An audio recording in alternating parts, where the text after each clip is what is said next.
Hi, friends of Inter-America region. My name is Susie Salguero, and I'm executive for operation for the Inter-America region. And today we're starting with our 5P to Grow sessions, online sessions about the youth program. I'm going to be the one that is going to lead you through it. And so if you have any questions or you just want to have some greetings, you can just say it hello to us by the channel, and that'll be okay. So let me start by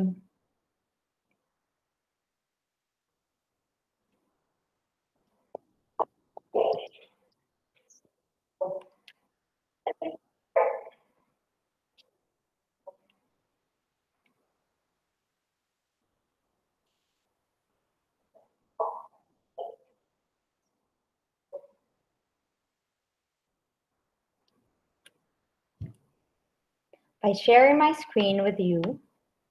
And well, welcome for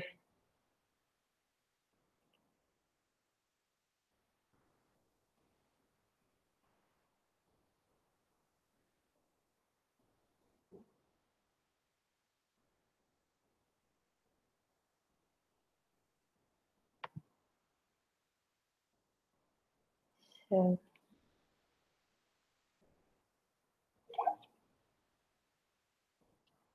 I'm going to be sharing with you my screen.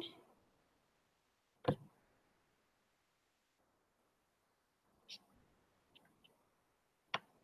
me just put this away. And we're going to start our presentation here.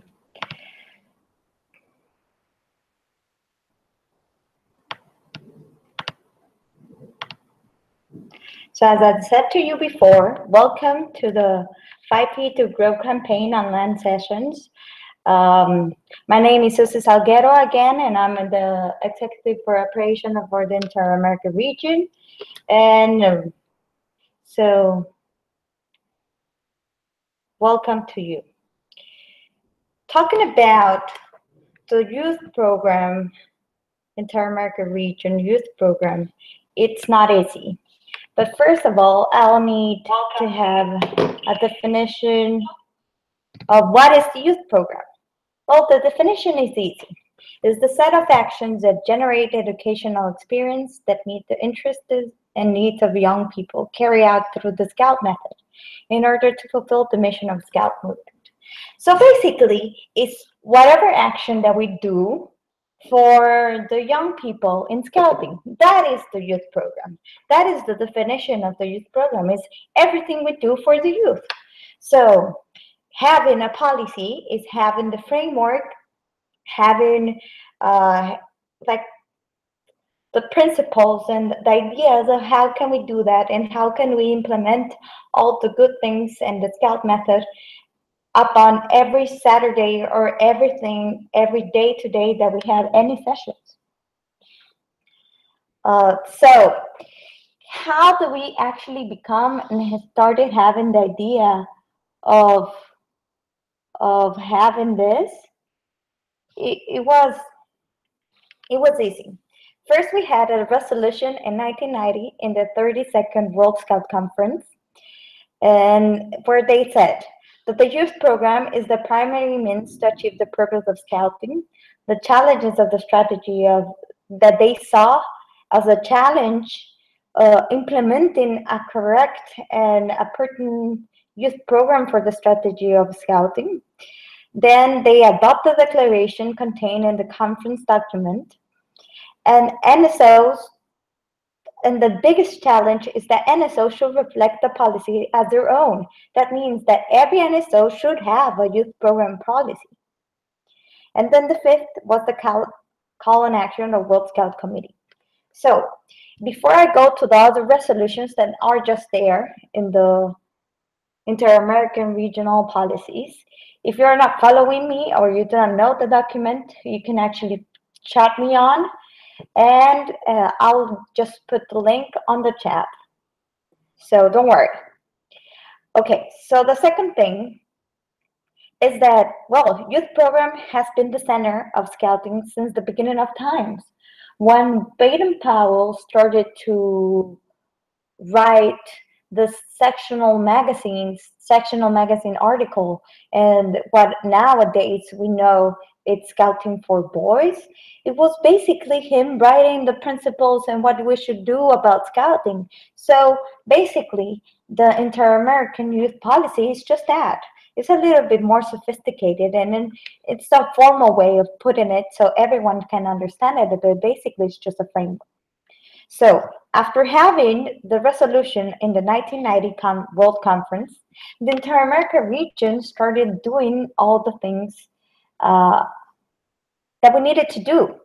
So, the first thing that they did is they included on in the 2002 strategy in the 22nd Inter-American Scout Conference, and then they worked for a period of 3 years in a strategy called A Leap Forward. That strategy, it was taking various action to respond to the needs of the youth, because they figured out, okay, so we're going to do an Inter-American Scout policy, right?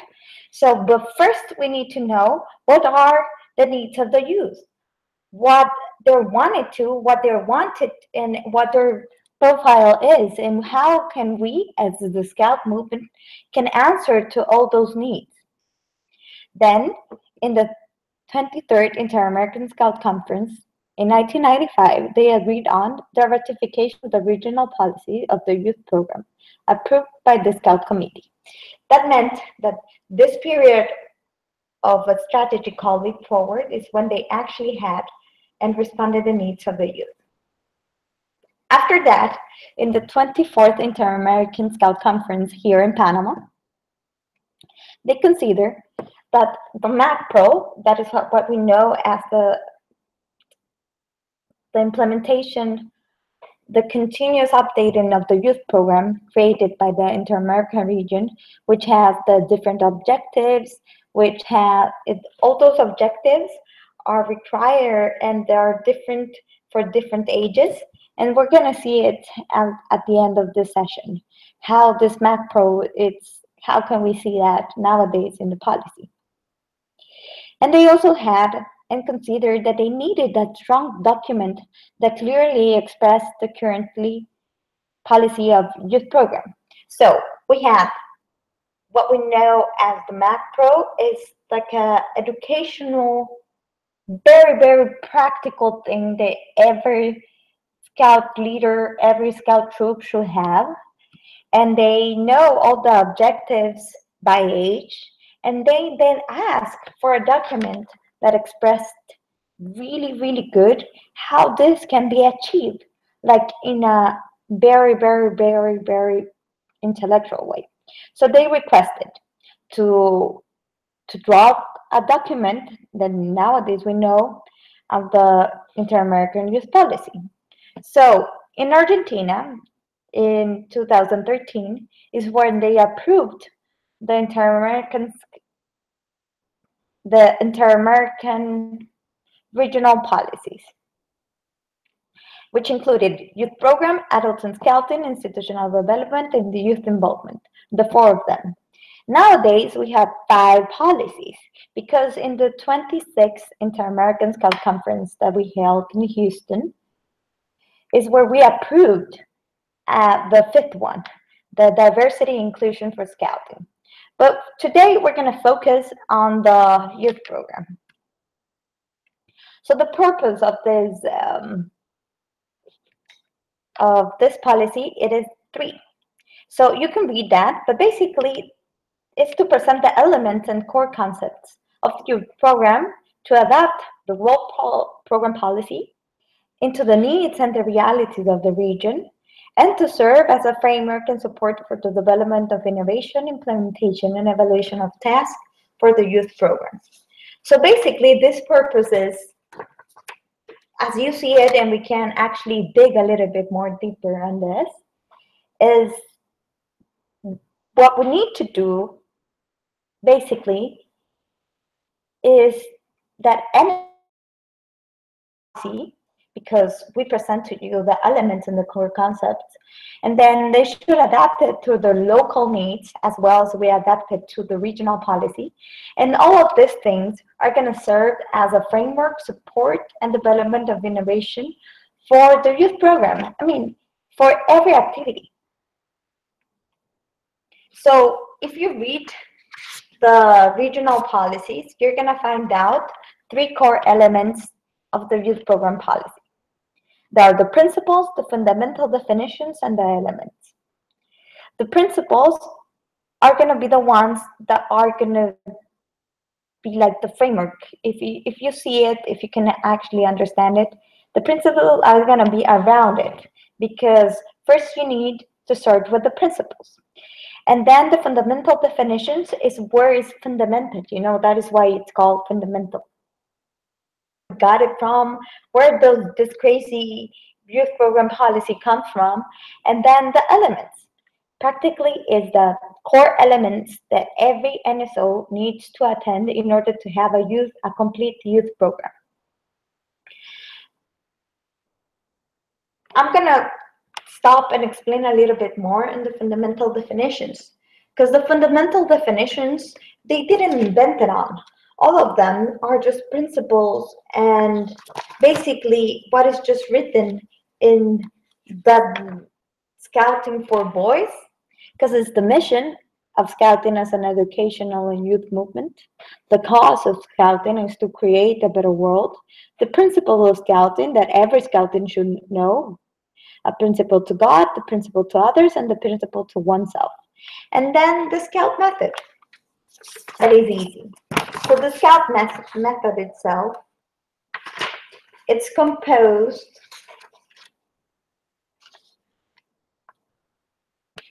by the promise and the law, by learning by doing, the membership and the small groups, for example, the patrol, that involves an adult guidance progressive, and the progressive and stimulation programs of varied activities based on the interest of the participants, including games, useful skills, services to the community, taking place largely in outdoor settings and contact with nature. So all of that is what we do in Scouting, that everyday activity that we do. So today we're going to explain the principles, because that is, if you want to do your own NSO policy, that is where you need to start to understand every principle. So we have the first principle. It's called updated.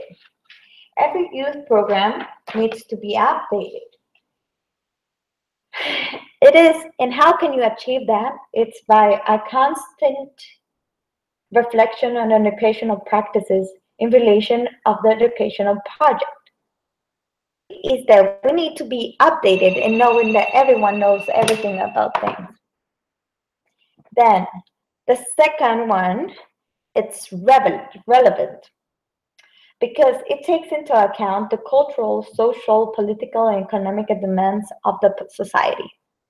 So yeah, it is very important that we need to have a relevant youth program, because if not, basically we as Scouts we're not relevant, if we're not recognized by the community, if we're not always in front of what the youth want and just taking on account the youth needs, we're not going to be able to become a relevant organization, and much less to do our motto and to fulfill the mission of Scout, and that is building a better world.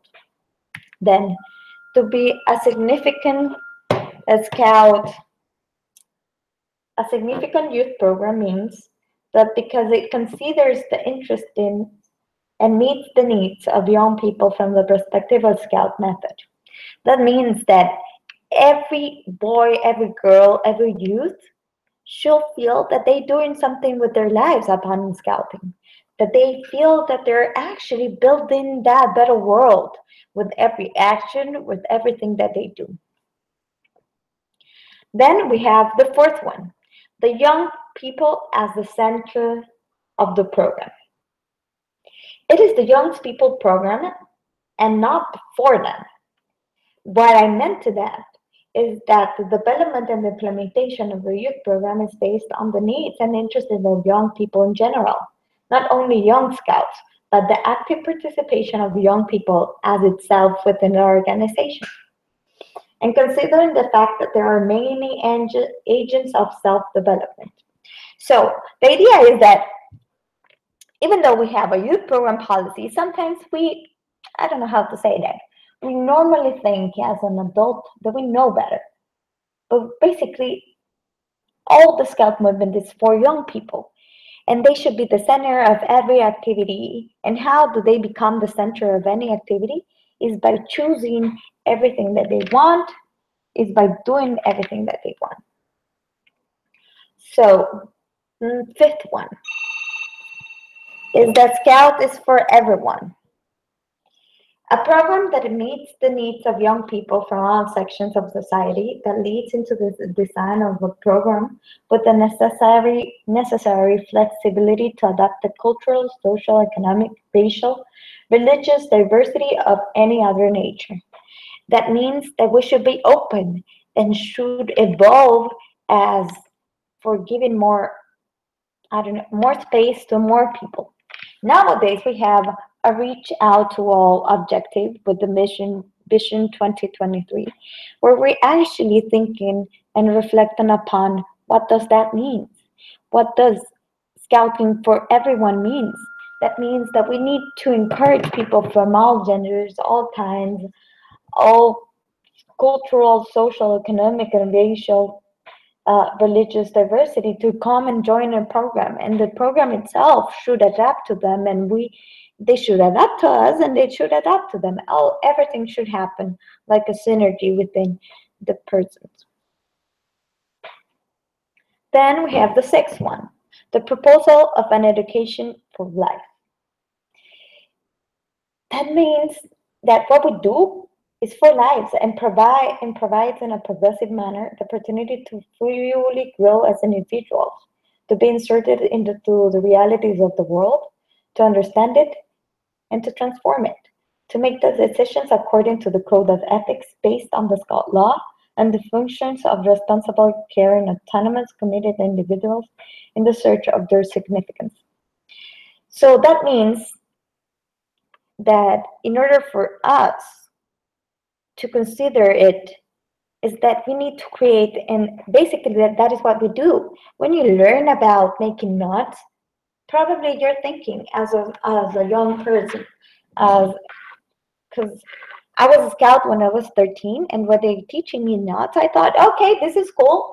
I'm going to learn how to do the knots so I can just hang out the hammock in my house, or I can just learn and save somebody else's life. But what I didn't know about it is that I was also learning to be patient, learning to follow instructions, learning at the same time how to use my fingers appropriately. But all of that, my leaders, my scout troop leaders knew about it. Not only I was being taught how to do a knot, but as a whole concept of my education and life. And I was developing skills, these soft skills that we know. Then the seventh is maintain unity in diversity. That means that we should always include diversity. This is why, while the unity is expressed in faithfulness to the mission and principle of Scout movement, diversity is expressed in response to the realities in which the program is applied. It means that we need to be diverse, that we need to include everyone, as you say, it's a program for everyone, and that everyone is different, and we're just including, and we're understanding on the roof of the Scout method, on the roof of the Scout law. We maintain this unity in the diversity, no matter how we think about it, or if we're really outspoken, or we're just timid, or we're just not a talkative person, but rather we all know and actually agree on following the Scout oath and the Scout law. Then number 8 is the most difficult to understand, but it is a program that enables the progressive autonomy. That means that decision-making processes are, how it says, a process. That means that I'm going to be in charge of myself whenever I'm going to be able to actually take on the responsibilities that my actions take. For instance, a kid, like a 7-year-old or an 8-year-old kid, normally is responsible of just his backpack when he returns from school, right? Because it's allowed, it's normal for his age, and he should be the homework, and he or she should know that he has a homework and he needs to bring the necessary books to home in order for him to fulfill his mission. But for example, a 20-year-old dude that is in in charge of the national recycling project, it has more autonomy. He knows how decisions are made. He knows and how projects are going to be handled. And that is how you can compare this progressive autonomy. I mean, probably the 70-year-old does not know even how to go from the school to his house by himself. And this 20-year-old even has a car and knows how to drive it and knows how to lead 100 or 200 people into his recycling project. And then the last one is linked with reality. That means that the program as a space which young people can experience according to their growth, needs, and their relation to the environment in which they operate. Therefore, the content of the program cannot be alienated from the reality of the individuals, his group, his surroundings, and must be awarded of changes that occur given the opportunities to live the reality, to discover it, and in meantime to grow as individuals. That means that no matter what we do, if we're not linked with reality, we do not know what is happening into the streets, we do not know what's happening in all the cities. For instance, if a country is in war, most likely we're going to have young people trying to search for their primary necessities instead of concentrating on education. Also, if we have an economical growth within our country, that means that most likely these kids are going to be able to actually pay for more stuff or to go to more projects or to understand everything. Or for instance, if our country has a really strong culture about recycling, most likely is that our scouts know about recycling. So that is just a cover thing. And we do not need to encourage or reinforce that with any other activity. So it should be linked with reality, because if we do not link it with reality, one of the principles that we saw, that is the relevant principle that we saw, that is number 2, is not fulfilled. If we are not linked with the things that we need to be within our surroundings, it's not possible. So now that I explained to you the 9 principles of the policies, and I'm going to say greetings to Oscar Enrique, to Luis Alberto desde Venezuela, and to both of you, I'm going to ask you to do an exercise. So remember that this is a campaign that we're working on, and we're going to do an exercise. I'm going to ask you to write on a paper which principle represents you and upload it as a public in your Facebook and Instagram, and then put the hashtag #HighP for growth. Do it like I did it over here. It is really, I totally connect with the progressive autonomy principle, and then I put the hashtag, and I'm gonna upload it at the end of this session in all my personal Facebook and Instagram. And at the end of also the Spanish session, that we're gonna put this English and the Spanish link PDF in the Dropbox that we already shared in the 5P to Growth master file that we sent you a couple of weeks ago. So if you can do that, I'm going to leave you some time. And maybe Luis Alberto and Oscar, if you have any questions, you can put it on. If you're watching this in a replay, maybe you can write it on and then tag us and put hashtag 5P to grow. Or if you want me to answer your one question directly, you can write to me as SSALGUERRO at scout.org. That is my last name, Salguero at scout.org. I'm going to share it with you at the end of this presentation in the live chat as well if you want me to explain you something or want me to send you something from here. So 2 more minutes, guys. I hope you can upload your pictures and start doing the 5P to grow.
So the 2 minutes are over. I hope you actually put on and just tag it. Please tag us at Scout IRR, please, so we can know that you actually work on this exercise. But if not, you can also use this video for your national training programs. Or if you want me to just send to you this presentation, you can just write to me in my email, and then we're going to continue. So after this exercise, what we need to talk is, why do my NSO needs to have a youth program policy? That is easy. As we've been talking about it, is the youth program is the center, and it guarantees the mission of scouting. Basically, that is why we need to have a youth program policy, to have the framework and to have that everyone is accepted to. Also, we need to have a youth program policy because it's accepted into our national constitution and it becomes a supreme power. I don't know how to tell you. It's not that you're gonna go telling people that you actually have it in the constitution of your country, but in the constitution of your NSO that is gonna help you out with everything. And it's gonna make things easier. So whenever you need to do renovations and reformations and everything in your country, you're gonna have that framework that is gonna help you out to implement more stuff. So, and how we do that? That is easy. There's just some steps that we need to follow. Is to have the necessary support and infrastructure. And when we do say that infrastructure, it means that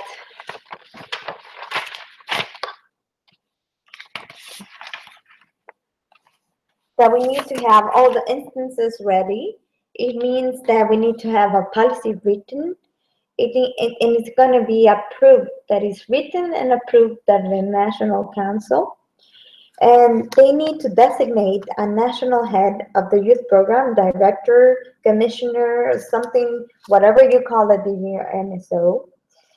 And you need to have a team that supports him or her with the self-sufficient required with his role. That means that you need to have expertise. And if you do not have it, you can ask for training of the Inter-America region. That is easy. So, and then the second thing that you need to do is to establish a proper network of territorial animation. When we talk about territorial animation, is about how your country is divided. It should be divided in different provinces or districts or whatever thing you call it, because normally a country that is big, it's not going to be able to actually fulfill all the training needs of the adults and fulfill all the activities that the young people that are going to scouting go. So normally a country is divided dependent of the big and distance of his size. It would depend on his size. If he's divided by districts or by provinces or by departments or by something else. So in that, you'll need to have a representation of youth program, the youth program, within that, all of those different sections that the country is divided, and that all of this also offers the appropriate training of youth program, appropriate training for adults, and appropriate events and a training for young people. Then is to ensure the availability of educational materials necessary for the implementation. We in the Scout Inter-America Support Center, we're in this Inter-America Support Center. We have materials that we can send you, and actually those materials are free, and that actually respond to the needs of a youth program, Inter-American policy, based on the MACPRO principles, and we just do an agreement with your NSO. The NSO covers the cost of transportation, and voila, you're going to have the free printed materials that you're going to need for your daily activities in scouting. Then youth program, for doing a good youth program policy and implemented it, you need to have a close collaboration on all levels. That means that everyone should know that you're talking about the youth program, from the president or the chairperson of the National Council up to the little Cub Scout that you have in your NSO. And how can you assure that? By giving training, by having your youth program policy implemented and actually run, using the actual communication programs, and by doing campaigns like this, by have informational campaigns. Then another thing that you can do is to establish the necessary mechanisms to ensure participation in youth empowerment. And why we stress this thing is because of the policy and the principle that we talk, that is a program of youth, is the young people at the center of the program, because it is a young people program and not for that. Basically, that's what we need to ensure the participation and the empowerment of young people. And then the last but not least is that the renew and the update of every national youth program should not take more than 10 years, because if not, it loses relevancy, it loses significance, and actually is not one of the principles that we saw. That if you can help me out here, which is the last principle that we saw, it was basically a program linked with reality. So that is what you need to do for creating a youth program policy. And as I see in my live chat, is that I do not see any more questions or somebody else that is asking me to. So I guess nobody else has more questions. So thank you for listening to us. Thank you for following the 5P to Grow campaign. I hope you can upload your exercise. You can ask again for this presentation and we can send it to you. You can have more questions in our Facebook or Instagram page or here in YouTube, and we're going to answer them. And if you need to talk with Mauricio Vieira, who is the youth program director, you can. I'm going to put the links on the live chat of my email and his email down. And also, don't forget of downloading the policies. Read them. They should be the Bible of every scout leader. They should be the Bible of every scout training. And thanks, basically. We see you next time. Next time, we're going to have the session of adults in scouting. And I hope you follow us on Facebook, Twitter, and Instagram. Thank you for listening to us. And